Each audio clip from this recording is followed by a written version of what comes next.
یم ستاسو قربان محمد الطاف او زه د سوات په ښکلي او حسین کون زارو کې یم.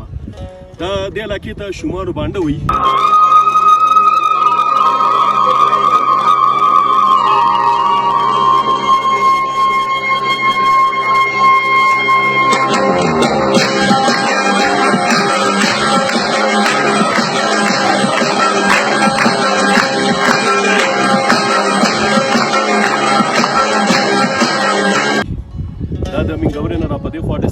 چې دا په شانګله کې بیا الپورې کوم هیډ کوارټر دی، هیډ کوارټر نه بیا لیلونی یو کلی دی، تقریبا هغه د الپورې نه لیلونی چې کومه ده 50 کیلومتر فاصله ده، بیا هغې نه بره ده په غر کې شومانو بانډه علاقه ده. داسې ایریا کې به تاسو په جیپ کې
خاموشي خلک نشته.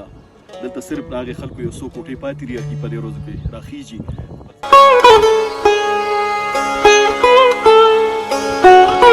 دا ده چې دلته به تاسو هغه پوره سهولیات بني، خو د دې ځای کم مقامي علاقایي خلک چې دي هغوی سره به تاسو ملاو شئ، کوآپریشن به ورسره وکړئ، خبرې اترې به ورسره وکړئ، خپل یار دوست به پیدا کړئ.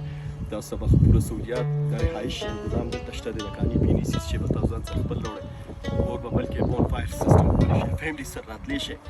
خو د دې ځای ښایست خوند چې کله تاسو راشئ هله به والې وایي جنګ که جدل د ارمانونو په خپلو کې، جنګ که جدل د ارمانونو په خپلو کې، ته ولې ګریوانه په دې منځ کې شو کېدلې، او هېڅ نه و خو عشق یوه پوښتنه درنه کړې وه، هېڅ نه و خو عشق یوه پوښتنه درنه کړې وه، خو به چې جواب در څخه نه و تښتېدلی. کله تاسو راشئ هله به والې پای باندې به پوه شئ. نو ټولو ملګرو ته زما خواست چې راتلی شئ شانګلې ته، او مقصد مو دا دی چې زموږ پاکستان په ټوله دنیا کې د دې ټوریزم د پاکستان ښایست د خلکو ته ښکاره شي او پته ولګي چې یاره زموږ ملک څومره ښکلی دی، څومره ښایسته دی.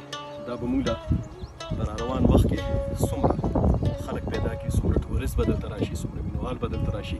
او موږ هم غواړو چې یاره زموږ دا ملک د نورو ملکونو غوندې ښکلی دی، ښایسته دی، او موږ غواړو چې یاره دا هغې خلکو سره سیال کړو او د دې خوند غواړو.